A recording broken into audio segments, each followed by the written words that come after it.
Boa noite, Peron. Boa noite, Clarissa.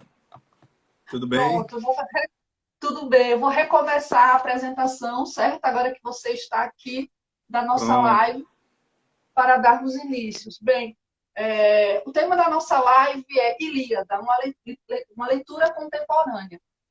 Nós teremos um diálogo entre Peron Rios, professor, escritor e crítico literário, e eu, Clarissa Loureiro, professora e crítica literária.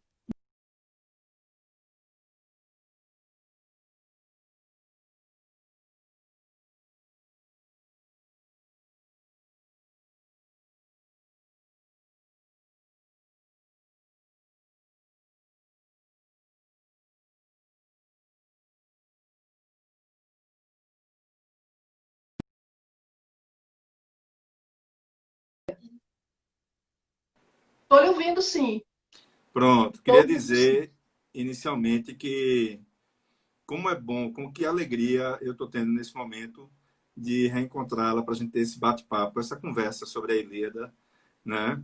E só para celebrar, né, esse momento nosso aqui, essa live, eu queria trazer aqui, eu lembro que sobretudo na Odisseia, né, em que o mar aparece mais, o Homero sempre chama o mar cor de vinho, né? Então, para homenagear o nosso Homero, o mar cor de vinho.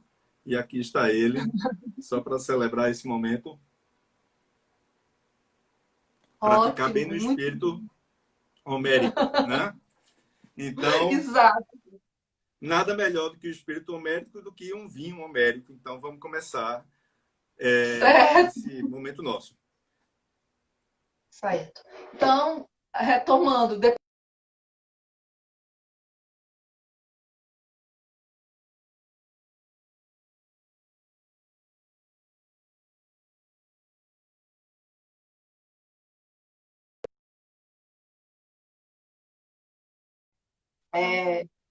tá ouvindo, Peron?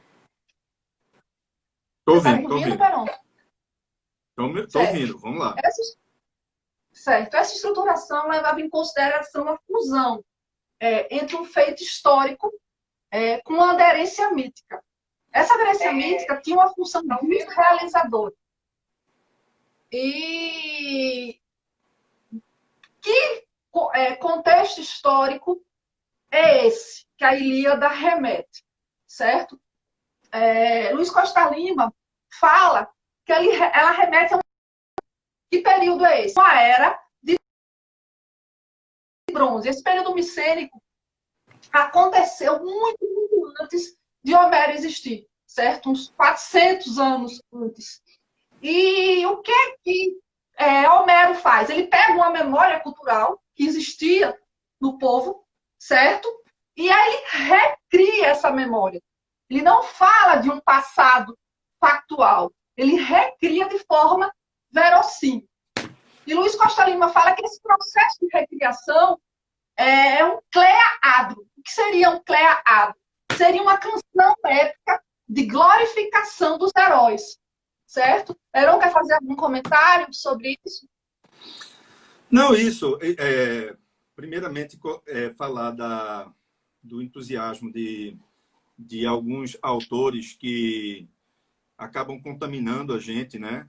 Então, por exemplo, eu lembro que o Haroldo de Campos, né, quando a gente acompanhava, ele estava vivo, sempre com aquela fala contagiante dele, fazendo menção ao Homero, fazendo menção à Ilíada. Então, a literatura ela passa um pouco por aí, pelo contágio, como falava o André Malraux, né? A literatura ela convence pelo contágio. Então, aqui está uma das traduções, justamente do Haroldo, né? E a outra, que até achei bem interessante, bem mais interessante em alguns aspectos, é a do Trajano Vieira, que saiu agora, em 2020, pela editora 34, que foi o professor de grego do Haroldo, né? Bom, dito isso, né, de onde veio esse entusiasmo pela Ilíada, pela Odisseia, por esses autores, fala que um pouco disso que Clarissa antecipou do período micênico, né?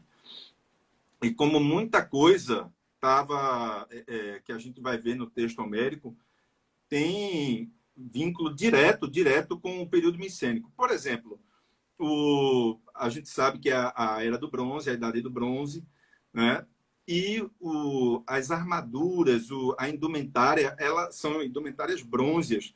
E, em alguns casos, o Aquiles, por exemplo, ele consegue resistir a uma série de golpes, porque se todos os outros têm indumentárias brônzeas, tem a espada brônzea, tem o escudo brônzeo, Aquiles tinha camadas, Hefestos fazia camadas de ouro e tal. Então, era uma espécie de exceção nisso aí, né? Então, era uma era do bronze, mas então todo mundo, a grande maioria, vivia com esse metal precioso, né? Um outro elemento que é típico do período micênico é justamente por exemplo, são os jogos fúnebres, né? Que a gente vai ver lá Exatamente. que é uma coisa que para a gente fica um tanto esquisita, né? Mas era muito micênico isso, os jogos do funeral de Patroclo, por exemplo, né? Então, isso tudo mostra como Homero acaba conduzindo, mostrando para a gente um pouco da cultura do período micênico, né?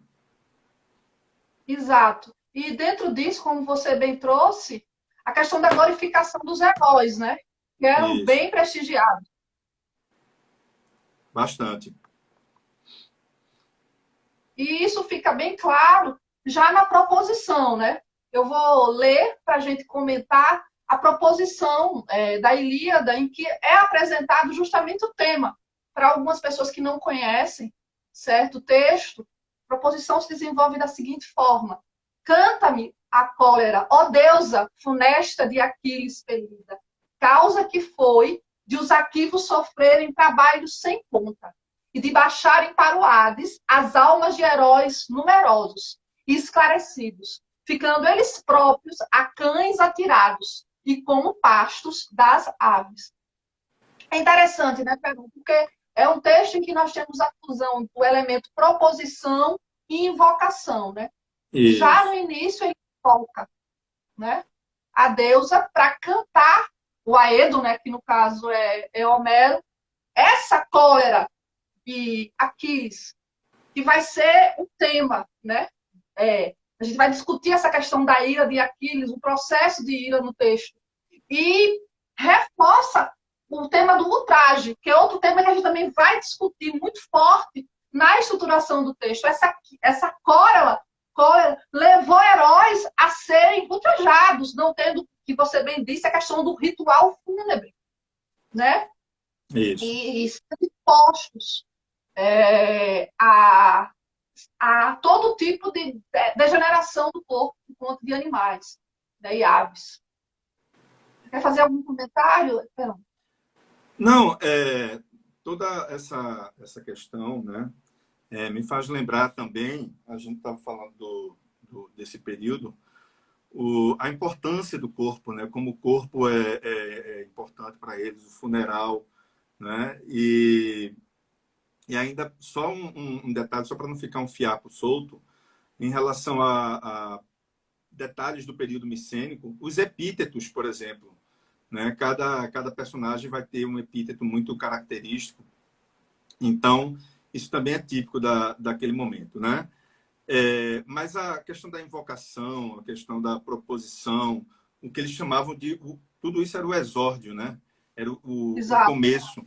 E é curioso, Clarissa, que se passe para a deusa, né? E que também isso é uma questão de verossimilhança, porque uma verossimilhança que Homero, como um rapsodo, né, como um sujeito que vai costurar aqueles cânticos todos que era de matéria coletiva, ele vai usar. Então, por quê? Porque o poema ele é do século VIII, né, antes de Cristo.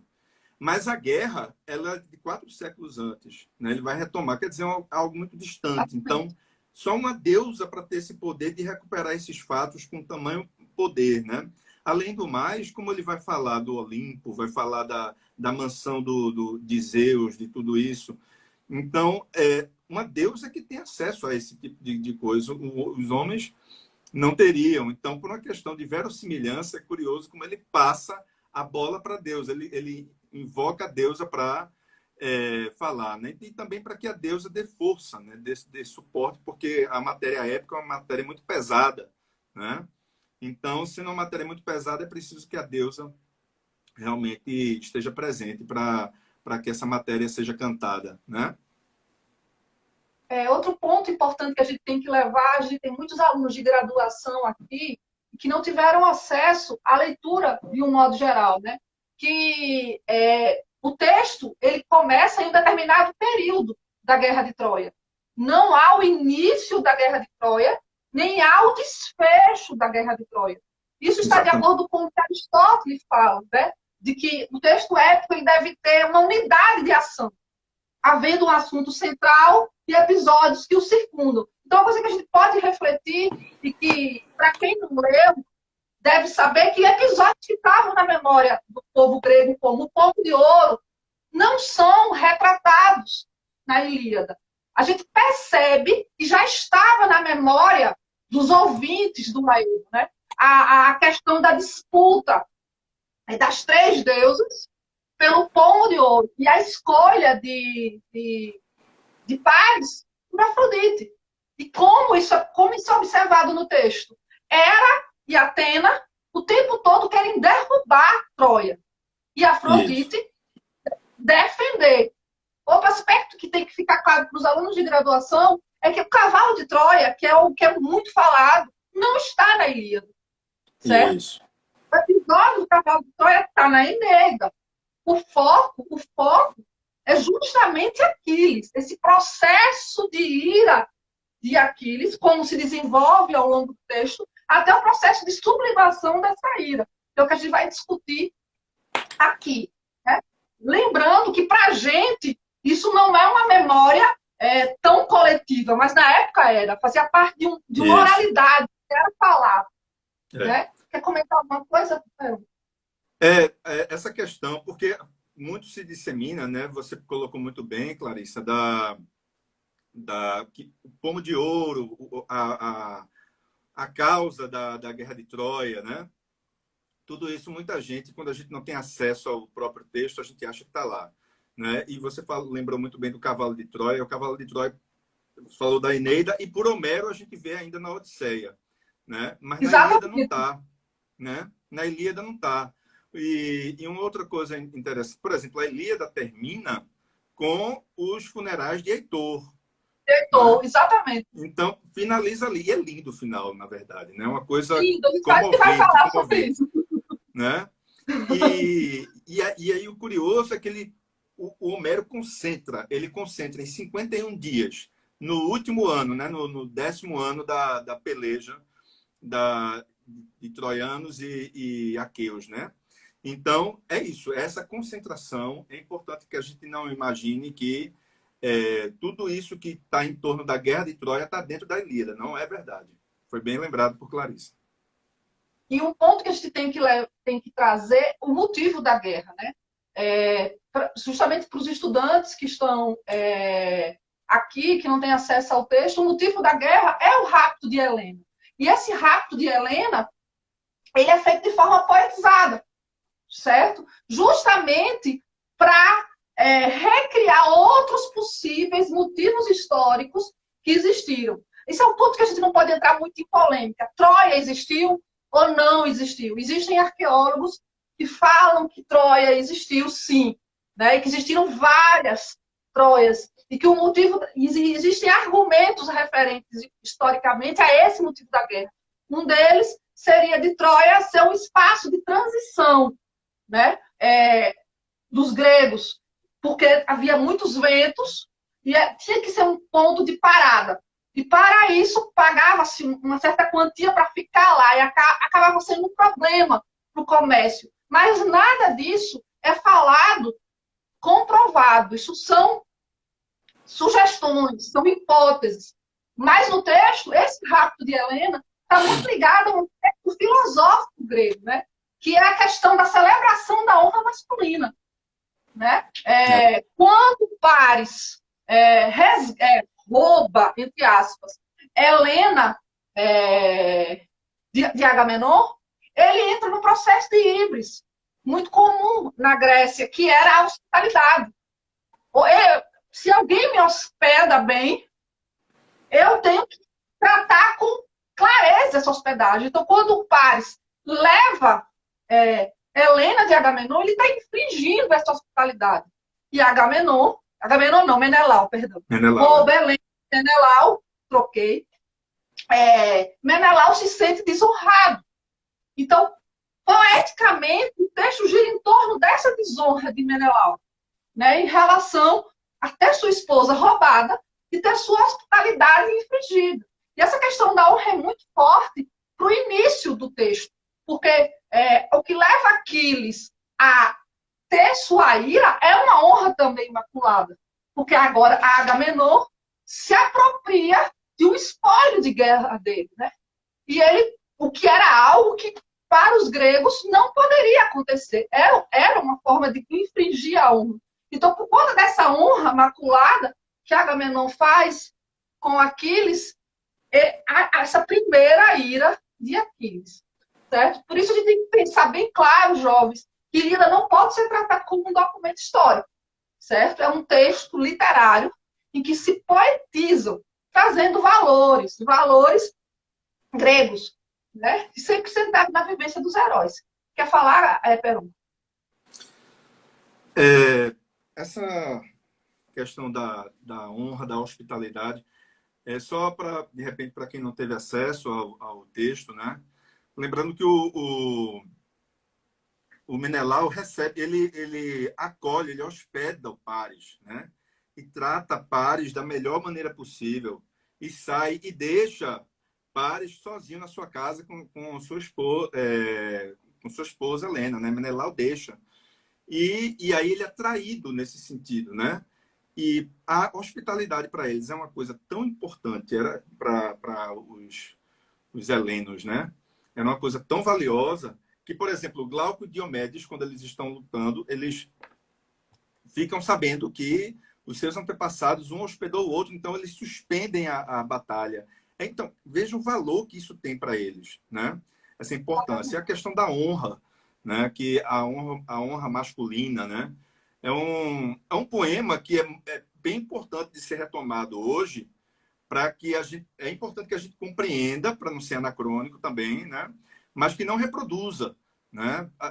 Porque o perigo é justamente esses valores gregos, esses valores do tempo antigo, eles são ditos de maneira tão bela que o risco é justamente essa beleza, ela cristalizar a ética, né? Ou seja, acho a gente acabar carreando essa ética daquele tempo em que a mulher ela era objetificada, né?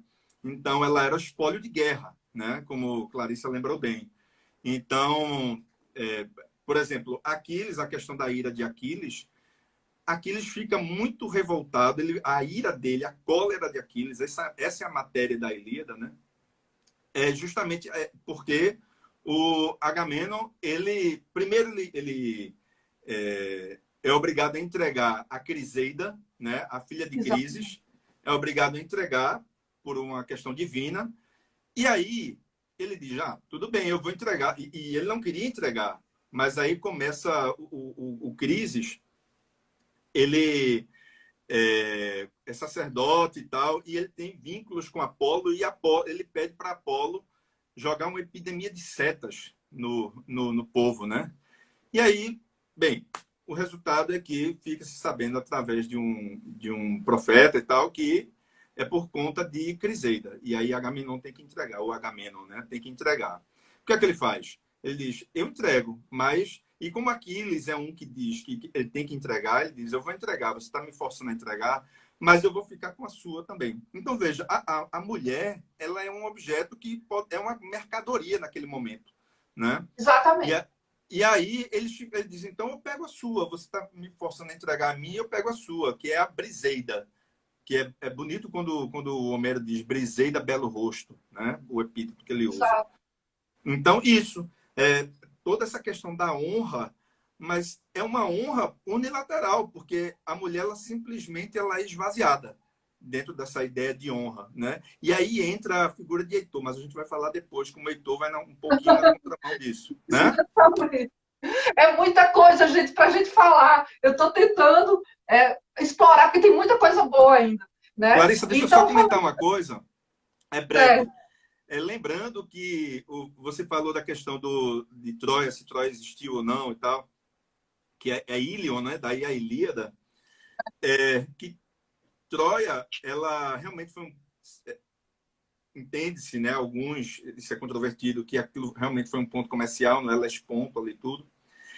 E os habitantes de Troia, e aí o curioso é isso, que são gregos contra troianos, mas os troianos são gregos, porque se a gente entender que Troia de fato existiu, há uma teoria que os habitantes de Troia, os que fundaram Troia, foram os aqueus, foram os cretenses, foram os gregos de Creta. Então, houve uma cerca de 2 anos em Creta e eles tiveram que zarpar, tiveram que sair e encontraram um lugar maravilhoso em que eles poderiam realmente desenvolver uma vida que era a que depois viria se tornar Troia, né? Então, rigorosamente, os gregos que vão lutar com os troianos também são gregos contra gregos. Então, aquilo tudo é um mundo muito conectado, né? Pelo mar Egeu. exatamente, o mar Egeu, como espaço justamente de trânsito. Muito bem lembrado.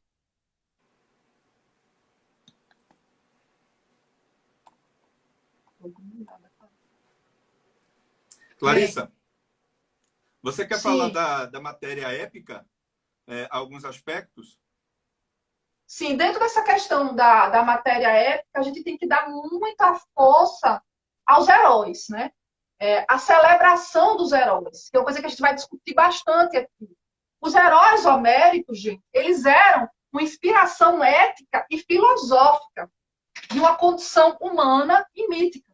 E a gente vai discutir bem essa questão dos heróis. E eu queria trazer uma ideia de uma teórica que eu flerto bastante, que é Cristina Ramalho, certo? Com esse livro, História da Epopeia Brasileira, Teoria Crítica e Percurso. Aqui ela dá uma visão muito interessante dos heróis, né? Segundo Cristina Ramalho, o herói épico precisa pisar o solo do maravilhoso, ou seja, passar do plano histórico para o maravilhoso, provando a transfiguração mítica, que confere a imortalidade épica. É muito interessante pensar isso. Os heróis, eles eram emblemas, eles eram arquétipos, e eles Isso. eram arquétipos que influenciavam o povo. O povo se espelhava nesses arquétipos. E Peron trouxe trechos interessantíssimos sobre outros tipos de heróis que existem além de Aquiles. E ele traz a temática da sabedoria dos heróis. Quer falar um pouco sobre isso, Peron? Pois é, né? Para eles, esses heróis, Homero foi um educador, né? Platão até tem algumas rixas com Homero justamente por isso, né? Porque Homero ele exercia uma influência muito forte na educação grega, né? O Werner Jäger, né? Ele vai comentar justamente sobre isso na Paideia, né? Enfim, então é importante lembrar que naquele tempo o direito não era positivado. O direito ele não é como não existia uma constituição não existiam países como a gente tem hoje. Isso é importante a gente situar para entender a importância dessa ética deles. Como o direito não era positivado, né? Era fundamental que houvesse esses heróis que marcassem pela sua moral, pela sua ética, marcassem um modo de conduta. Eles servissem de exemplo, servissem de horizonte, né? Então, daí a importância da punição, né? Por isso que Troia teve que ser destruída, porque um código moral importantíssimo para aquela civilização ele foi infringido, né? Como não havia, insisto, não havia esse direito positivado, tudo era consuetudinário, eram valores morais que estavam disseminados e que circulavam a partir da transmissão oral, como a própria poesia, né? Os aédios, como Clarice lembrou. eles cantavam a poesia, eles transmitiam oralmente. Então, como é fundamental ter esses valores muito sólidos, ter um Heitor, ter um Aquiles, né? Tem um Menelau que vai Menelau. ter um Príamo, que é um exemplo de homem. Enfim, eles tinham que ter a figura exemplar, muito em boa medida por conta dessa ausência do direito positivado. Pegando um trecho que você mesmo destacou sobre Menelau, né? Uma fala dele que expressa a sabedoria dos heróis. No moço, o pensamento é vento que flutua, mas quando o velho o acompanha, Isso. descortina. Antes e o depois, o que é melhor a cada. Tanto três. Né? Traz muito essa questão da sabedoria, né? Como uma Isso. forma de educação, né, Verão? Isso. Exatamente, Clarissa. E esse trecho é muito bonito porque a forma dele dizer, a forma que congela no imaginário, a forma literária, a forma poética é que faz com que isso seja mnemônico, isso grude na memória, né? O Roland Barthes dizia que o papel do escritor é mexer as panelas da linguagem para que ela não grude, né? Então, o que é que Homero... Olha isso aqui, né? Eu tomei nota aqui. Quando Aquiles, referindo-se a Agamenon, né?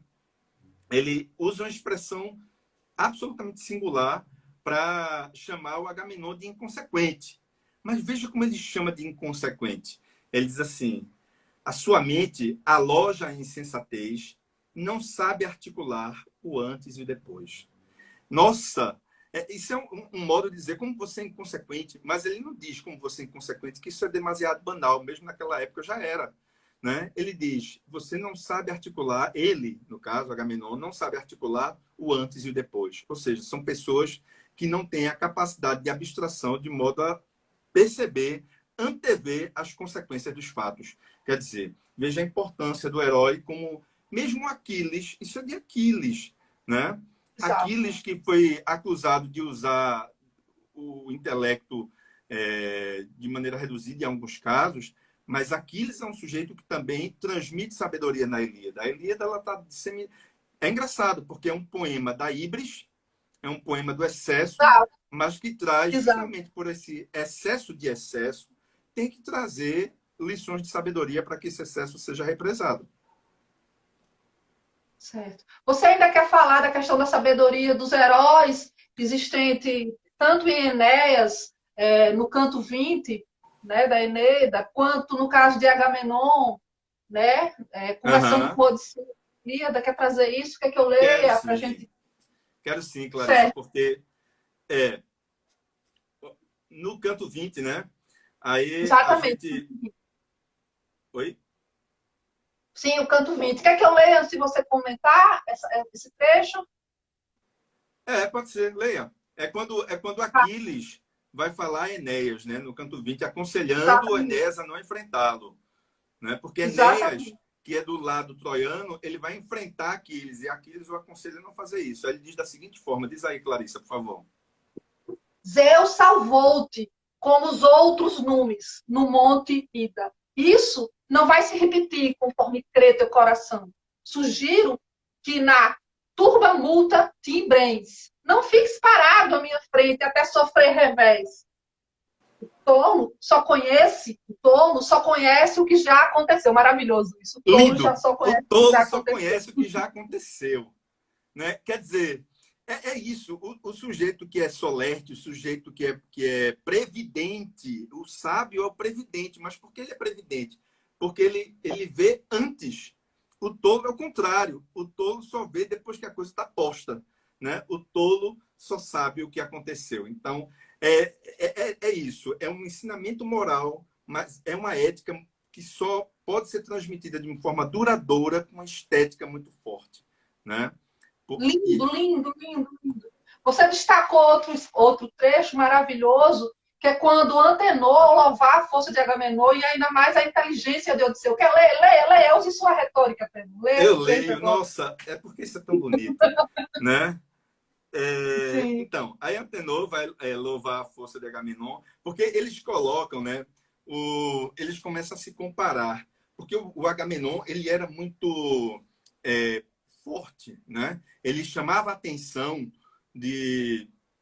pela sua estatura, pela sua compleição e tudo isso. E Odisseu também era muito forte, mas não tinha exatamente a mesma compleição do Agamenon, né? Mas, olha só, aí ele diz, o Antenor diz assim, quando se misturavam na ágora dos troicos, ou seja, dos troianos, né? Em pé se destacava o Atreu, Agamenon, com ombros largos. Em pé se destacava o Atreu com ombros largos. Sentados, a imponência do Odisseu se impunha. É claro, porque sentado é a inteligência que se eleva. Né? Exatamente. É brilhante isso. Extraordinário. Odisseu é um prudente, né? Você falou que a gente conversando sobre isso. Odisseu, o prudente, ele é o oposto de Aquiles, né? Enquanto isso. Aquiles é a íbris, Odisseu é a razão, é o pensamento.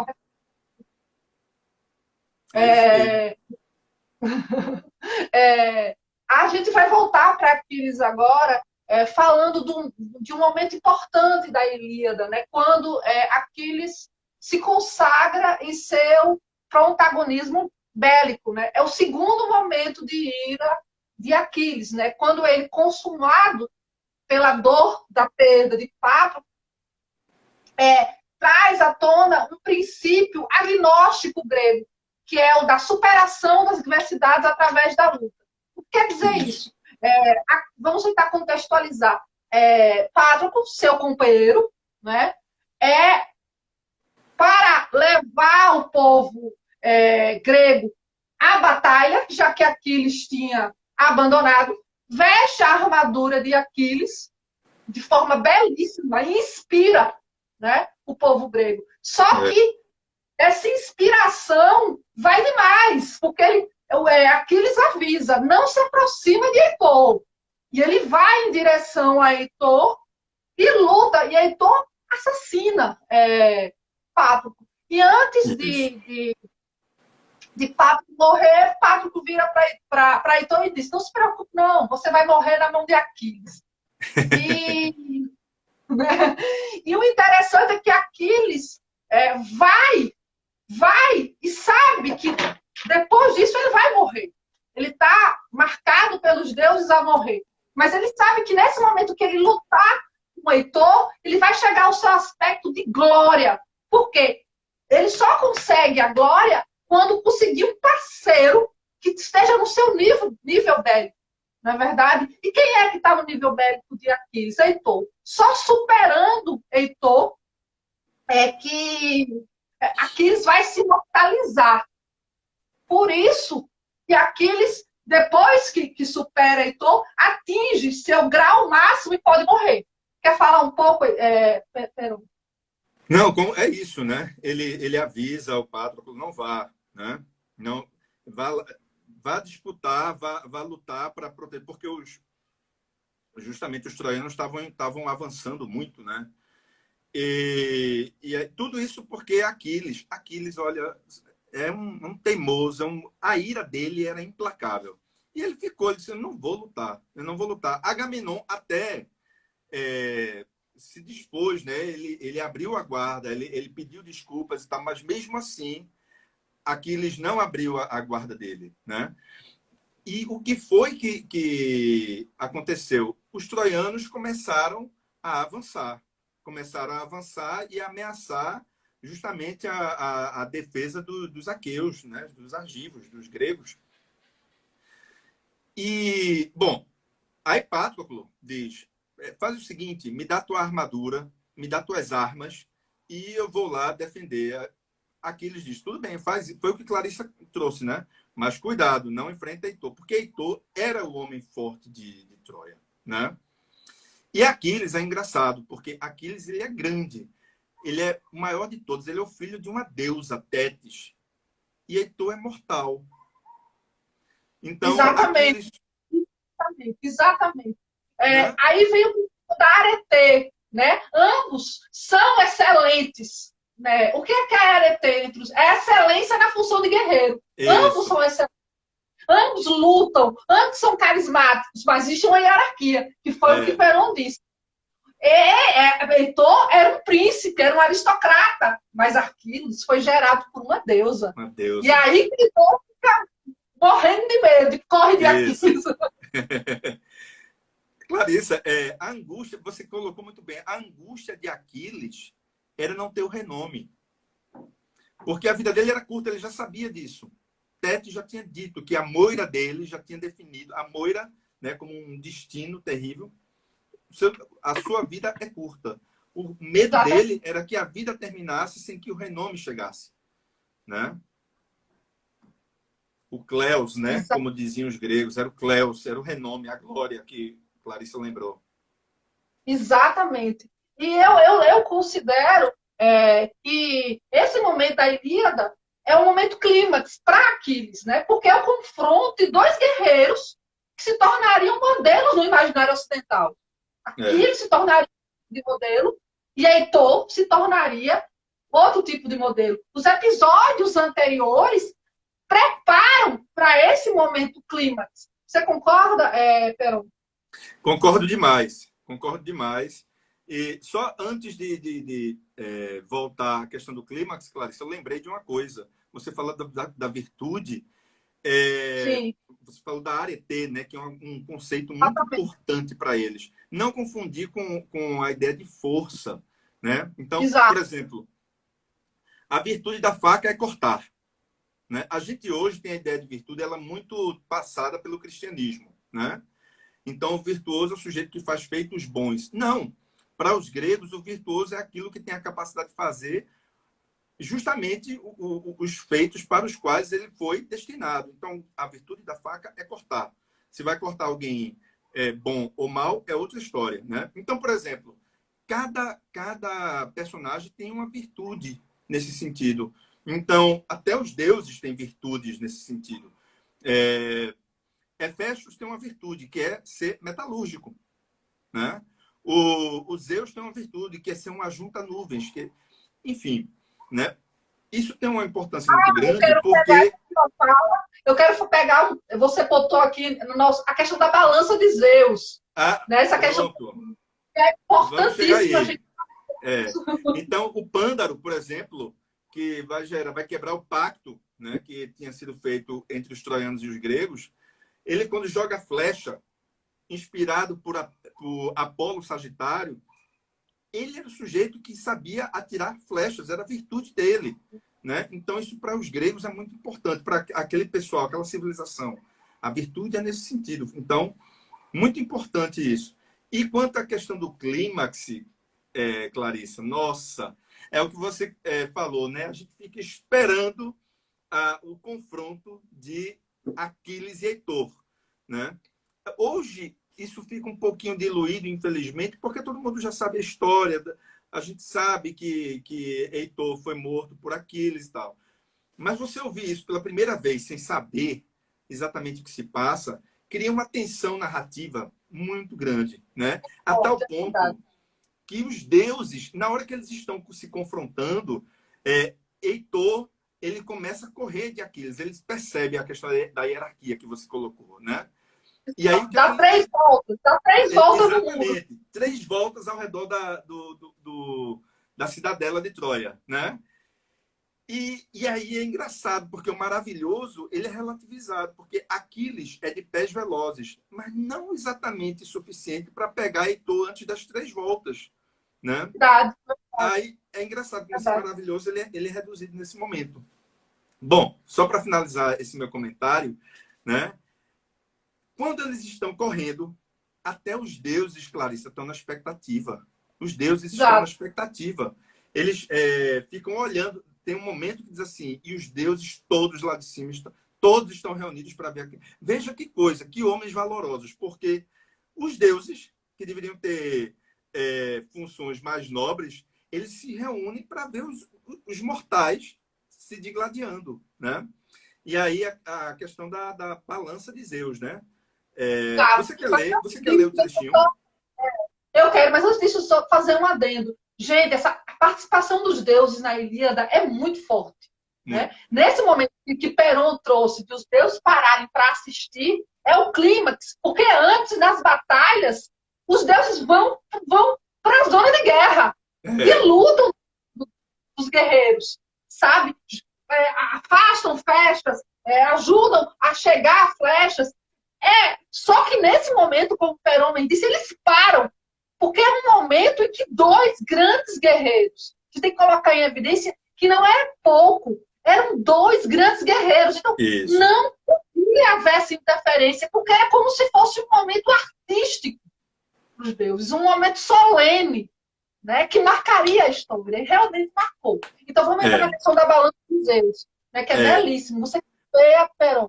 O Elton colocou aqui que ele só pega porque Heitor é ludibriado. Realmente, quem vai enganar Heitor é Palas Atenas. Isso é uma coisa muito importante, porque a questão da moral, né? Os deuses têm uma moral duvidosa, porque os deuses, isso não vai acontecer tanto na Odisseia, mas os deuses enganam, né? Eles ficam enganando. Então, Palas é quem chega para... Heitor não queria enfrentar, ele ficava em dúvida. Palas chega lá e diz, em frente, né? Palas Atena. E aí, em determinado momento, ele diz: percebo agora, e já é tarde, que Palas me enganou. Então, a minha morte está selada. Os deuses já não querem nada, não, eles querem a minha morte. Então, bem lembrado, né? O Heitor foi ludibriado. A balança de Zeus, né? O clímax é tal. Veja que coisa. Zeus, eles estão lá reunidos. E antes disso, chega uma hora que há dúvida, né? Porque Zeus gostava dos troianos, né? E ele diz assim, será que não dá para poupar a vida de Heitor e tal? E aí o que acontece?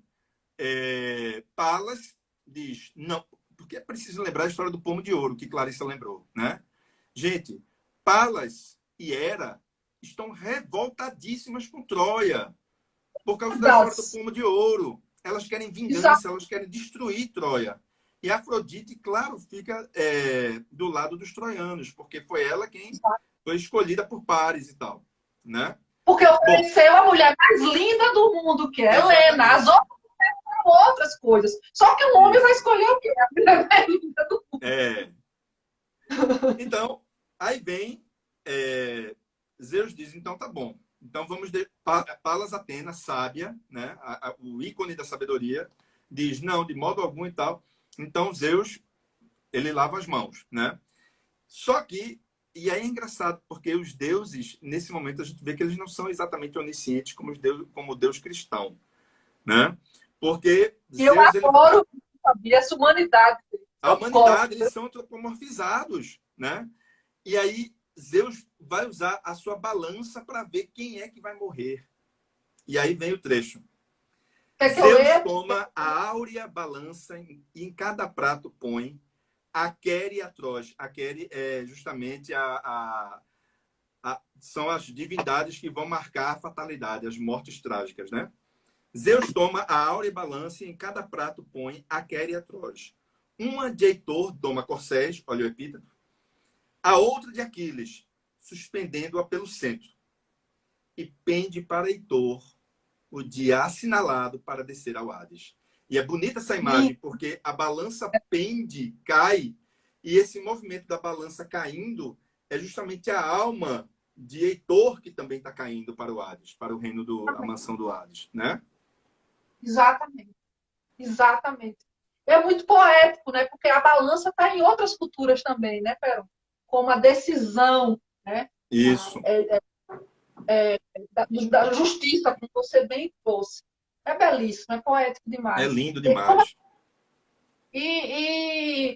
Como a gente está falando de Heitor, a gente vai entrar um pouquinho no universo de Heitor, que pré-existe o clímax, né? Existem episódios em que a gente conhece um pouco da intimidade de Heitor, né?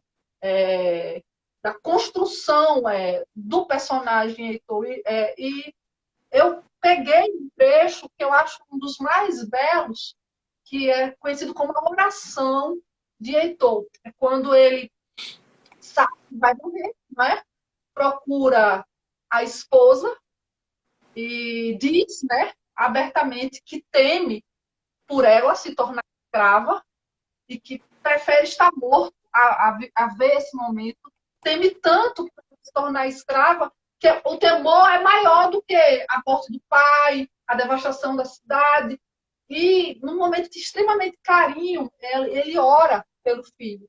Então, eu vou ler e a gente vai comentar um pouco sobre esse Heitor, que me fascina muito. Eu já falei isso para Peron. Zeus poderoso, e vós outros, ó deuses eternos do Olimpo, que venha a ser um filho, como eu, distinguido entre os teus, igual vigor, e que em Ilion depois venha até o comando. E que ao voltar dos combates, alguém diga ao vê-lo, é mais ainda que o pai. Possa a mãe veneranda a sua vista alegrar-se, por ter matado o inimigo pesado de espólios cruentos. É muito Isso. interessante. Porque aí, então, se Aquiles é marcado por um forte ego, né? Essa vontade da glória acima de tudo, né? No início, É, né? Heitor não. Heitor, ele representa um afeto muito forte pela família nuclear, né? É é, o pai. Ele não luta só pela sua glória. Ele exatamente. luta a fim de que seu filho o supere como guerreiro. Isso está muito forte nesse discurso. Então, é uma personalidade bélica diferenciada de Aquiles. Ele luta pelo bem-estar da família. Né? Característica que se opõe a Aquiles, cujas batalhas são sempre centradas no seu dever consigo mesmo, que é uma característica do herói bélico. É. Quer falar, Pedro? É isso, Clarissa. O tanto que quando o Heitor morre, ele é chorado pela cidade inteira, né? A própria Helena, que é odiada por todos, por razões óbvias, né? Ela diz no funeral, ela diz: lá se foi aquele que me amava, o único nessa cidade que me amava. Agora, a partir desse momento, sou detestada por todos e tal, né? Então, quando ele diz assim, é mais ainda que o pai, veja que coisa, né? Porque o amor, ele nos alarga, né? Heitor tem esse amor. O Aquiles, ele é o que você falou, ele só quer a glória, ele quer o amor por si mesmo, tão somente. Heitor, ele expande o amor para toda a comunidade, né? Então, ele quer um amor para ir além de si mesmo. Aí é que a grande questão, a lição de amor, por quê? Porque o amor, ele nos força a ir além da máxima fronteira. Que máxima fronteira é essa? É a fronteira do próprio eu, é a fronteira do próprio ego. A gente, é claro que o amor próprio, ele até pelo instinto de sobrevivência, ele tem um poder muito grande. Mas esse amor que Heitor tem pela família, pela comunidade, por todos, né? É um modelo de pai, é um modelo de filho, é um modelo de esposo, é um modelo de guerreiro. Ele guarda todos esses modelos. E Aquiles é um modelo de guerreiro. Então, nesse sentido, Heitor é muito mais completo. Aquiles é venerado, mas Heitor é justamente um indivíduo que ele reúne essas qualidades que Aquiles, com toda a sua força, não reúne. E a gente pegando essa questão de Heitor, eu voltei um pouco, e aí eu vou para depois, né? Da morte de Heitor, né? Existe o confronto, mas antes de morrer, Heitor pede, por favor, que ambos tenhamos direito a rituais fúnebres. É, E movido pela ira, diz, não, você não vai ter direito, não me peça isso. Né? É uma luta entre humanos que parece luta de tigres. É linda essa metáfora. é, E aí traz a questão do traje, que já está na proposição, né? Que quando fala que a ira de Aquiles levou a vários guerreiros descerem ao Hades e terem seus corpos ultrajados por aves, tanto Pátroclo antes quanto Heitor passam por esse processo de ultraje. A gente tem que levar que o ultraje na guerra é um instrumento de desonra do seu próprio povo. Ultrajar o corpo de um guerreiro é uma forma de ultrajar o próprio povo. É um tipo de ídolo, né? E isso começa com Pátroclo, né? Quando o Pátroclo morre, existe um espaço da Ilíada em que fica uma luta entre troianos e aqueus para se apossarem do corpo de Pátroclo. Justamente, uns querem manter a honra que outros querem denegrir. Faltam só 10 minutos, viu, Pedro? A gente vai ter que dar um jeito de continuar, porque tem muita coisa, certo? E se torna, nesse momento do traje, o traje se torna uma ferramenta de guerra. Porque, como eu disse antes, Patroclo, ao vestir a armadura de Aquiles, ele se torna uma inspiração bélica. Então, vamos levá-lo para o funeral. Uns dizem, vamos levá-lo para ter um funeral. E outros dizem, vamos ultrajar, para justamente enfraquecer o povo. E com o Heitor, isso ainda é mais forte, porque isso me marcou muito na minha infância. Porque as voltas que Aquiles dá em torno da muralha, levando o corpo de Heitor preso ao cargo dele, é um momento de humilhação limpa do povo troiano, né? O sofrimento que Príamo sente, né? Ao ver o filho dando volta, tendo seu corpo dando voltas em torno da mulher, é muito grande. Só que Aquiles continua nesse processo de Íbris, leva o corpo de Heitor para a sua zona, que é a zona onde os gregos estão acampados, e fica dando, durante dias, voltas com o corpo de Heitor em torno de Patroclo. Então, é nesse momento que ocorre a Íbris no sentido mais forte, né? A questão do ato negativo que você tem em relação à vítima, através do excesso. Que eu acho que esse momento de maior Íbris de Aquiles. E isso desconforta não só os humanos, mas os deuses. Quer fazer algum comentário? Veja, a questão da Íbris, como é importante, né? Tem um momento que Heitor, ele quando vai enfrentar Aquiles nessa batalha, ele cogita a possibilidade de fazer um acordo, não é, para salvar a cidade. Mas aí entra de novo a questão dessa virilidade deletéria, né? Ele para e pensa, não, eu não vou fazer esses acordos, não vou parar com esses pensamentos amulherados. Ora, o pensamento de paz, de contenção, de moderação, que é o contrário da Íbris, né? Esses modelos são associados ao amulheramento. Mas que coisa boa, então, né? Que coisa boa, mas isso é completamente colocado de lado, porque isso não era um valor naquele momento, né? E aí aparece a Íbris. Como a Íbris está presente o tempo todo na Ilíada? Por exemplo, quando Príamo vê a morte e vê justamente o cadáver do filho sendo desonrado daquela forma, né? Com a boca cheia de pó, né? Era isso que Aquiles queria fazer, reduzir o homem ao pó, né? O mito de Heitor ao pó. O que é que Príamo faz? Príamo tem um momento que ele simplesmente ele está repleto de esterco. O peito dele, o pescoço, estão repletos de esterco. Por quê? Porque ele não consegue parar de se jogar na terra de tanta dor que ele sente. E também isso é um caráter da Íbris, né? Esse excesso. A Simone Weil dizia que a Ilíada é o poema da força. E essa força, muito, em boa medida, é caracterizada por essa Íbris que Clarissa colocou, né? E aí, nesse ponto, a Odisseu é o contrário, de novo, né? Odisseu é a razão analítica, né? E aí você tem, do outro lado, o excesso, que é essa Íbris que você colocou, né? Muito bom, Peron, muito bom. Clarissa, rapidinho, só uma coisa, rapidinho mesmo. Hécuba tem Íbris, né? Andrômaca desmaia, minha gente, quando ela toma conhecimento, ela desmaia. Isso quer dizer, são os excessos de sentimentos. Os sentimentos, a emoção, ela transborda na Ilíada. Isso é muito forte. Exatamente, que é justamente a questão do excesso, né? E no caso de Aquiles, é uma ira. Mas a gente tem que entender que essa ira de Aquiles, essa segunda ira, né? Porque nós temos a primeira ira por conta da honra, nós vamos ter uma outra ira. Essa segunda ira é por conta de Patroclo.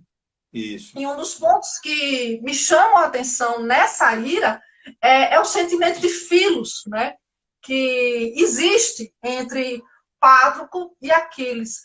para quem não conhece o sentido do que seja filos, eu vou trazer um conceito de Aristóteles. O que é que Aristóteles diz? O que seria o filos? Querendo para alguém o que se pensa de bom, ou por sua causa e não pelas nossas próprias, e assim está inclinado, tanto tempo quanto puder, fazer tais coisas por eles. Então, nesse sentido, dentro da filosofia grega, o filos, ele poderia ser a amizade entre iguais ou o amor propriamente entre iguais. Eu interpreto isso como o conceito de companheiros de existência. Isso fica muito forte no canto fúnebre de Aquiles, que é belíssimo, né? Ele lamenta, que é uma característica própria do canto fúnebre, e diz que, enquanto ele está, que as cinzas de Pátroclo serão colocadas numa urna de ouro, junto a dele. E mais do que isso, ele faz uma homenagem a Pátroclo. Para mim, é a declaração maior que o herói pode ter feito pelo amigo. Ele corta os cabelos e oferece. Só que esses cabelos, eles tinham sido propostos a serem entregues ao pai, quando ele voltasse da guerra. Então, ele dá os cabelos, já predizendo que morreria, para o homem que ele mais ama, tanto quanto o pai, que seria Pátroclo. Então, dentro dessa visão, nós temos o amor filos, né? Que é muito bem discutido por Foucault. No livro História da Sexualidade, volume 3, que é o cuidar de si, né? Que era justamente o amor que existia entre homens. Né? Os homens se amariam de tal forma sublime que cuidariam um do outro. Que é esse amor de cuidado que existe entre Aquiles e Pátroclo. Fica bem claro no canto fúnebre. Quer comentar alguma coisa, Peron? Quero, sim. É curioso, porque muita gente, por não compreender esse sentido da filia, do filos dos gregos, simplesmente começam a interpretar de maneira acelerada, de maneira um pouquinho rápida demais, que Aquiles e Pátroclo tinham um amor eros. E daí a híbris de Aquiles. Mas aí é não compreender realmente o sentido de filos, de filia que os gregos desenvolviam, que aquela civilização desenvolvia. Né? Isso é tão importante porque as duas iras de Aquiles, né, são de caráter bem diverso.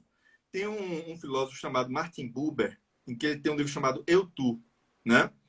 E ele diz que as relações humanas, elas podem se caracterizar, além de outras formas e tal, mas ele pega uma espécie de polaridade. Vai terminar, faltam 2 minutinhos, mas a gente pode reiniciar, Clarissa, do mesmo modo. Como é que faz para reiniciar? Você pode fazer, então, Peron? Aí vai acabar aqui. Quando acabar, eu entro de novo e te convido, como eu fiz da primeira vez. Tá bom. E aí tá a certo. gente finaliza, tá certo? Não se preocupe com o tempo, Certo. não, que a gente retoma. Então, Tá bom. no primeiro momento, a ira de Aquiles, Clarissa lembrou, são duas iras. A primeira ira é pela honra, né? Em que a gente pode confundir, achar que Briseida, belo rosto, é um amor eros. Não é exatamente isso, não. Né? De novo, Briseida é espólio de guerra. Né? É o primeiro. E aí o Martin Buber vai dizer, isso é o eu, isso. É a relação eu, isso. Você tem uma relação com as pessoas, objetificando as pessoas. Então, por exemplo, o professor que vê o seu aluno somente como um mal necessário para ele ter o dinheiro no final do mês, ele desenvolve uma relação eu, isso com o seu aluno. O homem que vê na sua esposa